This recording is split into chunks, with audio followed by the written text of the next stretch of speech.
kelas 2 SMA. Yeay, selamat datang buat kamu yang udah ada di podcast Tessa. Dan hari ini tuh podcastnya spesial banget. Kenapa?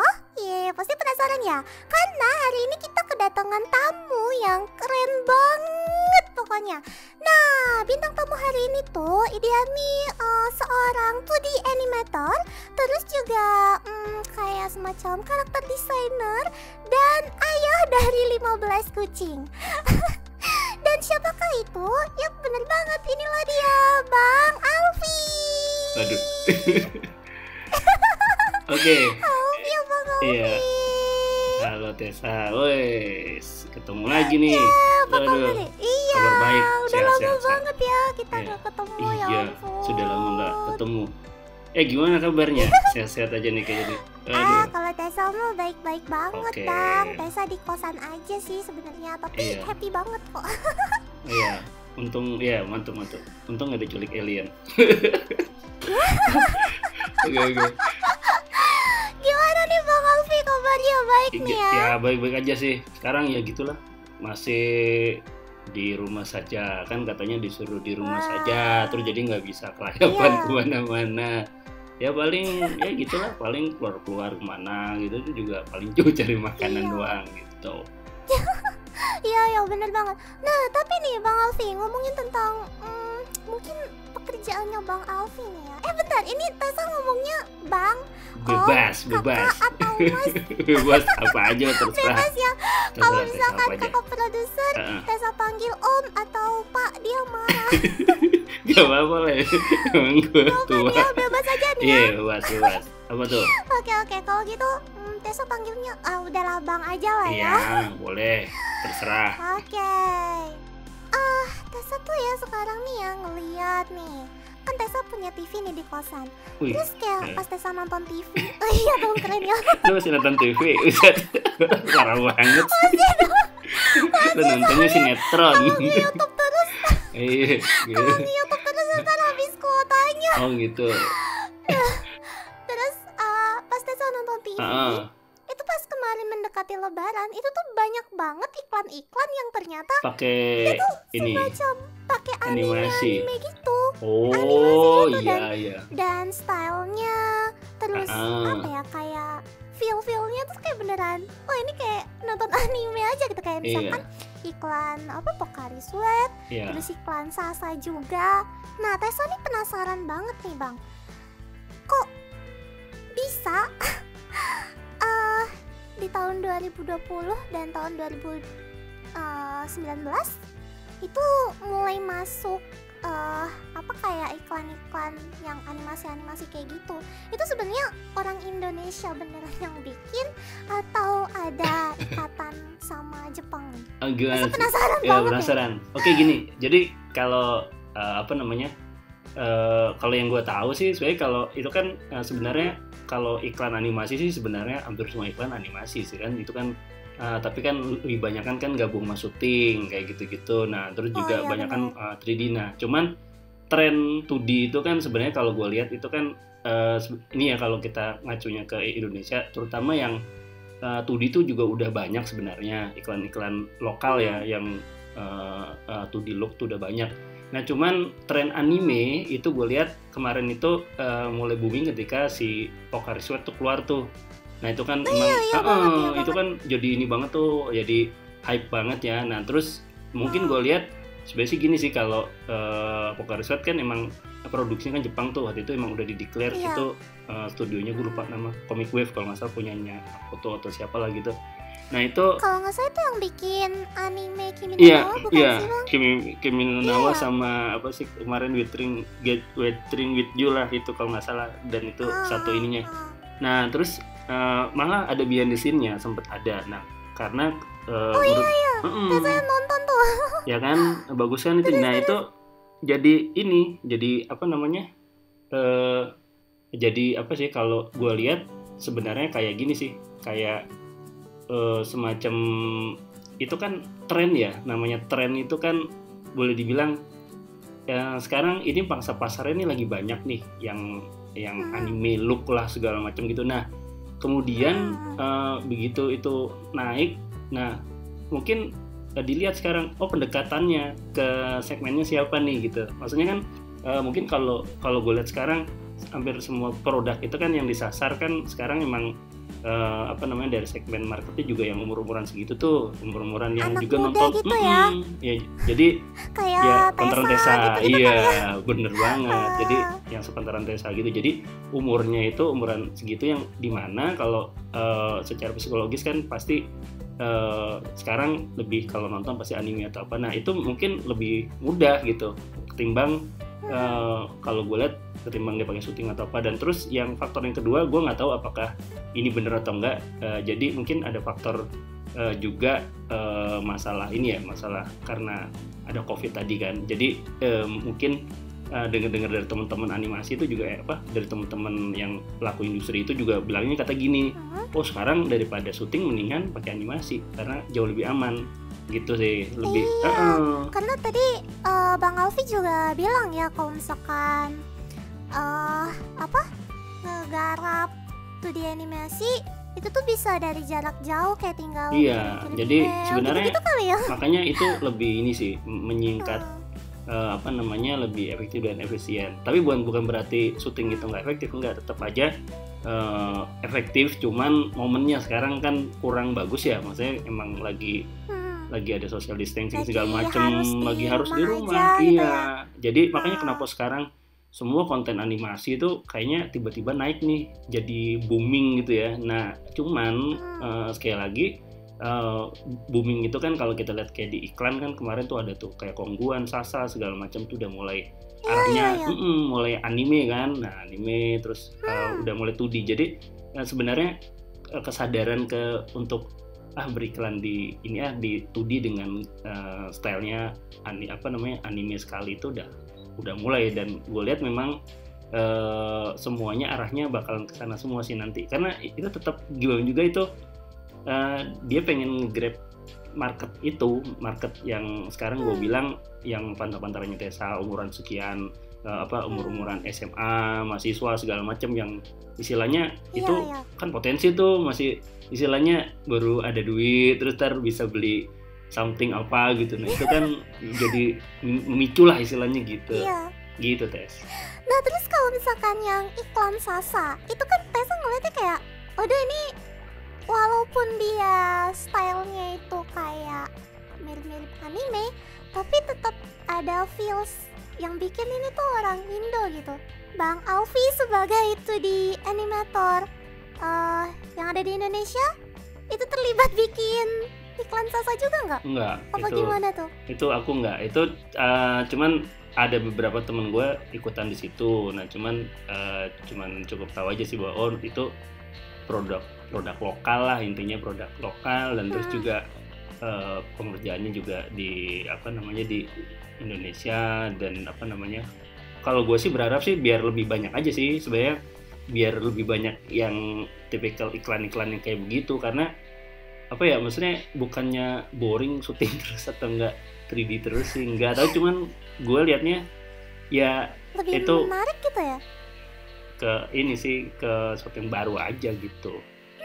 Bang, Tessa mau nanya nih Bang, kan Bang Alfi sebagai 2D animator nih ya, ada inspirasi tersendiri nggak untuk bikin suatu karakter atau suatu desain kayak gitu? Sebenarnya kalau wah ini agak-agak ini agak mistis ya.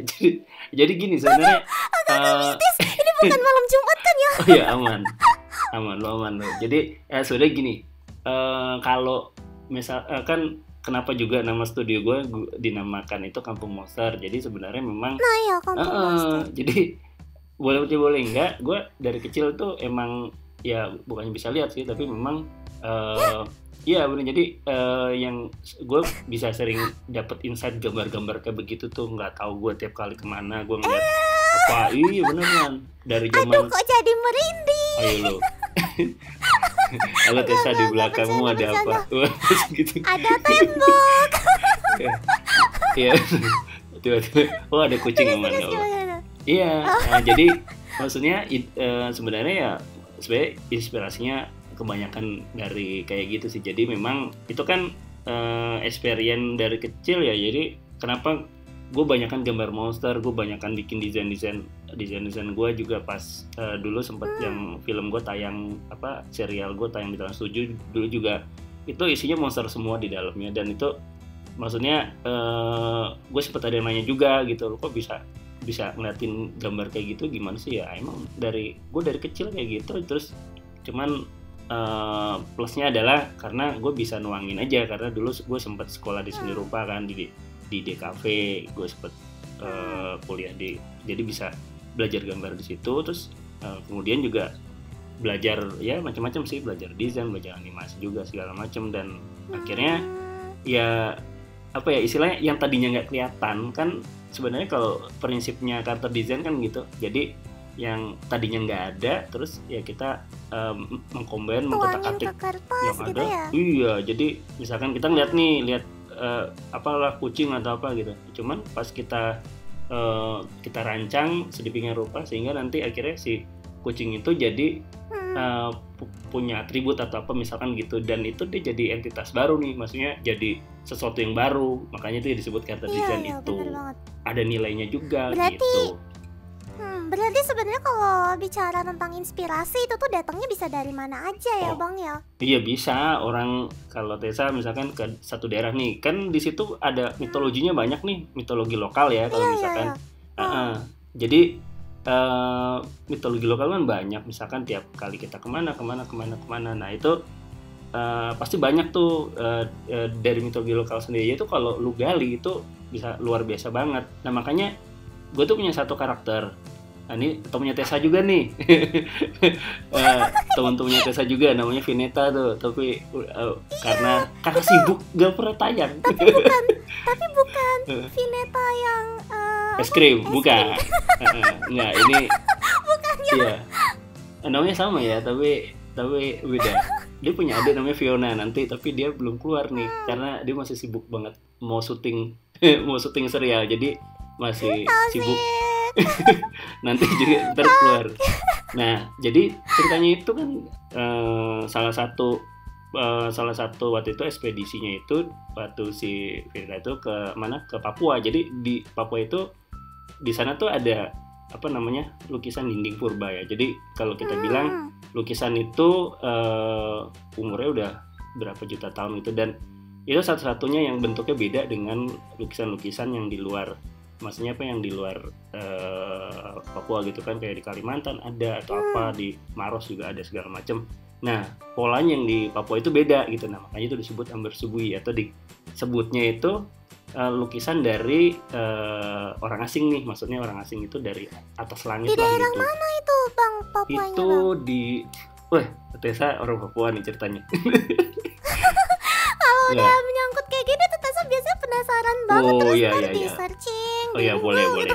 Harusnya di Google gitu ya. Nah itu di daerah Biak. Jadi di daerah Biak tuh ada itunya, ada ada semacam situs itu. Nah kemudian di gambar lukisan dinding itu kan ada ceritanya tuh, misalkan ada kalau di situ kebanyakan gambarnya kan kadal ya. Jadi kadal itu kan kayak kayak disucikan lah, itunya itu something, sesuatu yang emang hewan suci kan, makanya untuk beberapa kebudayaan di Indonesia bagian timur itu ya kan, itu kan masih dulu kan nyatu sama Australia tuh, jadi sama aborigin tuh sama tuh itunya, konsepnya, konsep kosmologinya juga sama. Nah terus juga ada lagi kemarin itu si Vinetanya juga sempat jalan-jalan juga ke itu, kalau pernah dengar Candi Suko itu di Jawa Tengah. Nah itu juga bentuk candinya itu unik, bentuknya itu adalah sama kayak kalau pernah dengar daerah Chichen Itza Meksiko itu kayak ada kayak pernah dengar suku-suku Inca Maya kayak gitu-gitu. Nah itu candinya itu mirip banget sama itu, dan itu banyak ininya, banyak mitosnya dari tempat-tempat itu, jadi ke situ lah kemana-kemana. Terus kemarin juga sempat membahas tentang Gunung Padang. Nah itu juga ya sih banyakan ekspedisinya, jadi nggak tayang nih parah, jadi karena banyak jalan-jalan. Jadi tapi nggak apa-apa. Iya. Tapi nggak apa-apa, itu keren banget. Iya, si Vinetanya jadi nggak tayang tuh gara-gara jalan-jalan mulu. Udah gomelin.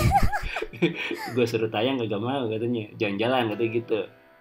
Nah, di Gunung Padang itu banyak tuh. Jadi lebih ke ini sih sebenarnya. Itu kan situs megalitikum ya. Jadi sebenarnya itu udah kalau itu udah lama ditemuinnya. Nah, cuman kemarin sempat dieksplor sama pemerintah itu sekitar gue lupa ya sekitar 2004 atau berapa lah. Pokoknya itu di situ dianggap sebagai bangunan yang lebih tua, katanya sih dari piramida Mesir, katanya begitu, dan umurnya itu sekitar 10 ribuan tahun lah pokoknya.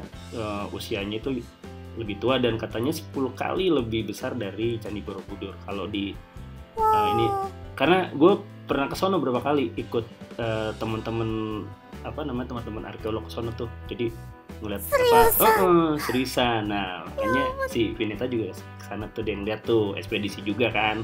Makanya banyak yang kita temuin, ternyata gue sendiri baru tahu gitu, ternyata memang orientasi bangunannya itu sangat luar angkasa sekali. Jadi ada satu spot itu keren, serius, itu lu bisa satu-satunya tempat yang bisa mengamati langit selatan. Bagian selatan itu kan paling susah tuh, jadi lu bisa ngeliat Orion tuh di situ tuh. Jadi kece banget. Jadi kalau misalkan udah ngomongin tentang apa nih ya, konspirasi ya. Apalagi tuh. Konspirasi. Ini udah semangat banget. Tapi kan kalau misalkan yang Tessa dengar tadi itu ya, itu kan semacam cerita dari si Vineta ya Bang ya. Kayak konsepnya Vineta ini tuh kayak ekspedisi, petualang lah ya, mencari suatu kebenaran dari suatu hal yang terjadi gitu kan. Nah, kalau misalkan dari looks-looksnya kayak gitu tuh, kan Bang Alfi kan chart designer juga ya Bang ya? Karakter designer. Nah, itu designer. sebenarnya nyari karakter designer. Nah, itu sebenarnya nyari referensinya tuh dari mana nih Bang? Apakah sama dari enggak, kalau itu monster-monster gimana ya? Kalau dulu sih sebenarnya sih nggak, cuman kalau dulu kan memang gini ya. Jadi kalau kenapa karakter gue banyak kan yang cewek tuh, ada beberapa sih yang udah jadi komik, jadi seri animasi dan segala macam, itu rata-rata kan cewek semua. Karena sebenarnya gini sih, waktu gue bikin itu kan ada satu fase dimana itu yang tadi gue bilang gitu. Jadi kalau gue kan bahasa kerennya itu mungkin gue lebih sebutnya lebih pakai intuisi segala macam lah, intinya begitulah. Jadi kayak bentukan itu yang sering gue lihat, misalkan kenapa selalu ada anak kecil segala macam kayak gitu-gitu. Nah, itu gue juga ini sih sebenarnya kayak kenapa banyakkan karakter gue cewek, dan itu biasanya umur-umurannya masih sepantaran Tessa atau apa gitu. Mungkin ya kira-kira begitulah. Kira begitu. Dan nggak tahu, maksudnya itu memang lebih banyak kan yang gue lihat kayak gitu, makanya gue gambarnya kayak begitu. Tapi ada juga loh yang antara dua, jadi makanya antara gambar creature sama gambar loli itu nggak boleh disebut. Iya, nggak boleh. Jadi kece. Iya. Nah, harapannya kalau misalkan Tessa nih ya, semoga dengan adanya ceritanya Vineta ini bisa ngangkat kebudayaan Indonesia juga kali ya. Iya, itu kalau gue sih gini sih sebenarnya. Jadi malah gue pengen explore lebih banyak lagi, Tess. Jadi kayak maksudnya juga tempat-tempat yang dikunjungin itu juga, maksudnya nggak cuman sebatas yang memang artinya dalam tanda petik yang mainstream ya. Jadi kayak terakhir itu gue sempat bareng-bareng explore tuh sama teman-teman arkeolog waktu itu kalau pernah dengar namanya itu situs naga. Itu dulu diduga situs naga tertua, itu asal mulanya semua naga itu adanya di situ. Itu keren banget. Di mana itu Bang? Di Kuningan, di daerah itu ada namanya itu Gunung Tilu. Nah, itu di daerah situlah pokoknya. Kalau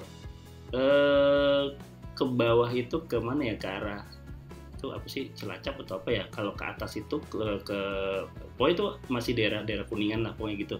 Namanya situs Naga Banjaran. Situs Naga Banjaran itu namanya. Situs Naga. Namanya situs Naga Banjaran. Naga beneran. Jadi gue kesana, gue ngeliat ada itu batu-batu yang diukir bentuknya ada naga, orang lagi berburu naga, dan itu keren banget. Jadi yang menariknya adalah gini, kenapa itu naga? Karena kan gini, hampir semua kebudayaan itu kan ada naga di dalamnya. Apa lu cari deh di semua. Iya kayak ada Tessa pernah nih ngeliat di sekolahnya Tessa itu kan ada ruang musik tuh. Ada ruang musik tradisional sama ada ruang musik yang modern ya. Nah tapi pas Tessa ngeliat ke ruang musik yang tradisional itu tuh kayak gamelan, gong dan lain sebagainya. Semuanya ada gambar pasti naganya. ada corak naganya gitu loh. Dan Tessa kan mikir ya kayak ini kan musik tradisional pasti udah lama banget ya, maksudnya turun-temurun kan ya. Berarti beneran ada ya sebenarnya. Jadi gini, itu kan berarti nggak cuma di film Game of Thrones atau lu nontonnya Game of Thrones terus, jadi itu kan baru. Jadi kan gini, prinsipnya kan kenapa tadi gue bilang di semua kebudayaan tuh ada. Jadi karena sebenarnya lo cari deh dari mana aja. Nah itu, dan naga itu sendiri kan misalnya kayak di Eropa itu direpresentasikan, tapi memang ada negatif ada yang positif. Misalnya kayak di Eropa sendiri kan dianggap sebagai entitas yang kurang baik lah ya, maksudnya kayak devil atau apa gitu, atau satan atau apa, di Skandinavia terutama. Nah cuman di kalau di Asia mungkin itu menjadi satu hal yang bagus, kayak di naga Cina, terus ada lagi di Jepang segala macam, konsep-konsep itu ada. Nah terus berikutnya kalau di Amerika Selatan itu kan makanya ada tuh Quetzalcoatl tuh apa tuh susah namanya. Nah itu bentuk lain dari naga segala macam itu di semua tempat ada, dan termasuk di Indonesia, Asia Tenggara. Makanya naganya Asia Tenggara itu jadi banyakan itu kenapa itu disebut situs naga yang tertua itu karena itu salah satunya situs yang insight gitu loh. Jadi bentuk naganya itu ada di batu ada di situsnya itu sendiri gitu kan. Biasanya kalau naga itu kan selalu jadi ornamen kan, kayak tadi Tessa lihat misalkan di di gending atau di gamelan atau di apa itu kan, artinya dia menyatu menjadi sebuah komponen desain. Nah cuman kalau ini enggak, ini dia kayak bercerita, sama kayak lu lihat misalkan kayak Tessa lihat ke hieroglif ya, misalkan kayak ke Mesir atau apa kan tuh sering ada gambar-gambar tuh dewa-dewanya seperti apa. Nah itu sifatnya seperti itu, jadi dituturkan atau diceritakan gitu. Nah itu kan bahasa yang berbeda. Nah makanya ini menariknya nih, pas dilihat tuh ternyata bentuknya beneran naga tapi pakai senjata segala macam, dan di bawahnya tuh ada orang-orang berburu gitu. Jadi ya mungkin itu itu salah satu ya, tadi balik ke tadi, jadi salah satu yang mungkin itu yang di-explore. Jadi yang gue explore dan kemudian itu jadi ke karakter Veneta. Jadi gue untuk memperkaya karakternya begitu. Nah tapi cuman itu kebanyakan riset, jadi tayangnya jadi telat terus, jadi gue malah nggak nyempetin produksi gitu. Gitu. Ya pokoknya gitulah, intinya gitu. Kalau ngomongin mitologi, wah belum aja, nanti ada lagi yang tentang mitologi apa, tentang belum alien, tentang UFO kayak gitu. Itu masih banyak. Kemarin juga Tessa ngeliat ada status tuh, ada orang yang katanya dia ngelihat cahaya sesuatu di langit kayak gitu, dan Tessa ngelihat komentarnya ternyata Bang Alfi ngekomen. Oh, ngeliat juga. Oh gitu. Iya, itu temen dia ngeliat.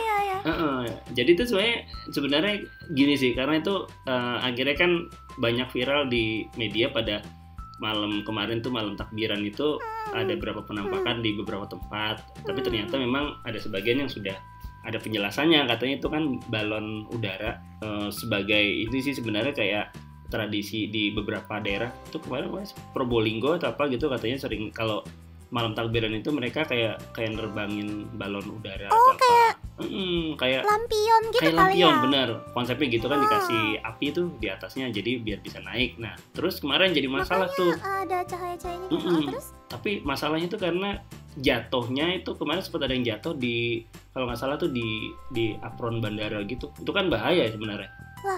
Lah iya, itu kan mengganggu penerbangan, artinya kemarin sempat dan ada yang jatuh mungkin di pedesaan atau apa. Kemarin sempat kalau nggak salah di berita ada yang jatuh di Gunung Kidul atau apa gitu, terus di beberapa tempat lah intinya.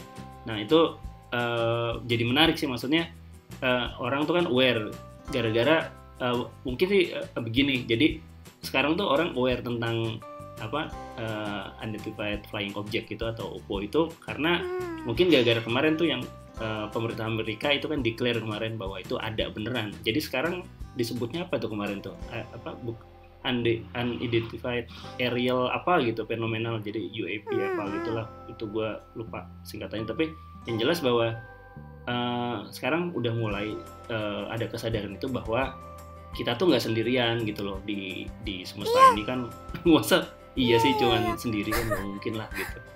Terus ini sih Tessa kemarin baca juga sih kata salah satu situs dari Amerika tuh, katanya NASA tuh menemukan bahwa ada universe lain selain di Wah bumi itu keren ini. ya. Itu sempat baca juga, itu di Antartika. Jadi lagi percobaan pakai balon udara, terus dia menemukan ada partikel-partikel yang mungkin itu asal dari bumi, tapi itu reverse particle gitu. Jadi yang gue tangkap tuh kayak itu kan istilahnya parallel universe, dan mungkin ada konsep lain atau mesin waktu atau apalah itu yang lu bisa membalikin waktu segala macam. Jadi sekarang mungkin karena teknologinya udah makin kenceng ya, jadi kayak gitu-gitu tuh udah ini banget sih, udah jadi kayak apa sih, jadi sekarang makin jadi banyak gerakan gitu, jadi banyak belief apalah, makanya ada istilah flat earth lah, terus ada lagi istilah kemarin ada yang tentang Nusantara segala macam. Nah terus ada lagi istilah-istilah.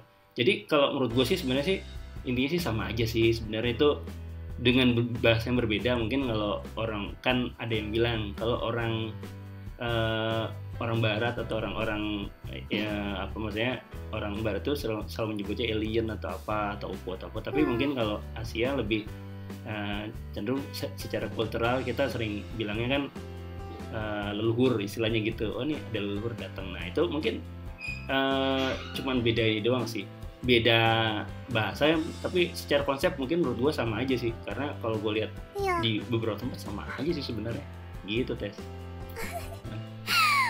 Oke deh, Oke. Iya udah. Aduh seru banget ya pembicaraan kita hari ini, ya ampun.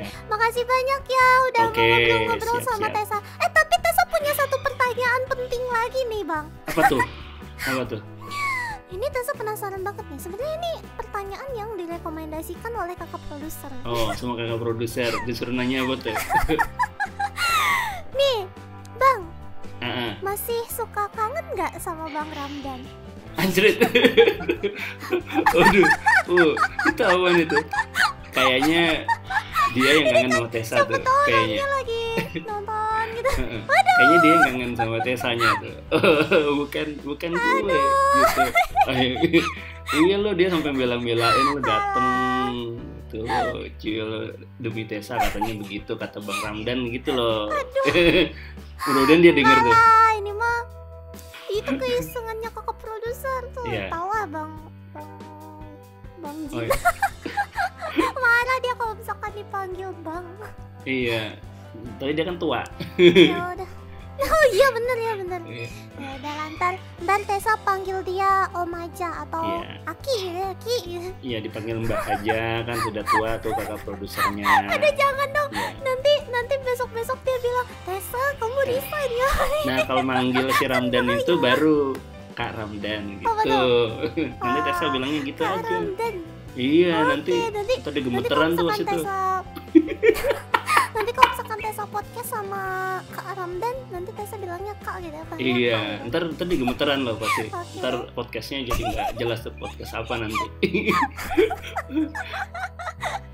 Oke deh Bang Alfi, terima kasih banyak sama-sama buat obrolan kita hari ini. Mantap. Bang Alfi, barangkali Bang Alfi punya akun Facebook atau Instagram? Oh iya boleh ya dipromosin. Jadi Instagram sama Facebook gue sama aja. Jadi Alfi Zakiele itu ntar di kakak produser tau lah itu, nanti biarin diketik aja. Tapi spellingnya gini, Alfi ZACHKYELLE itu aja, itu langsung keluar kok. Kalau di browsing di Google juga keluar tuh, banyak diketik aja itu keywordnya itu di Google keluar semua kok itu nanti. Kalau misalkan ada teman-teman kita yang penasaran sama studionya Bang Alfi, mungkin di Google juga ada ya, Kampung Monster. Ketik aja Kampung Monsternya O-nya pakai 2. Jadi Kampong, Oh, ya. Kampong, Kampong, monsternya biasa studio gitu aja. Nanti kalau di websitenya Oke. kampongmonster.com gitu aja, kampongmonsterstudio.com. Oke Gitu, oke deh. Tessa. Terima Terima kasih, kasih, sama-sama Tessa. Bang.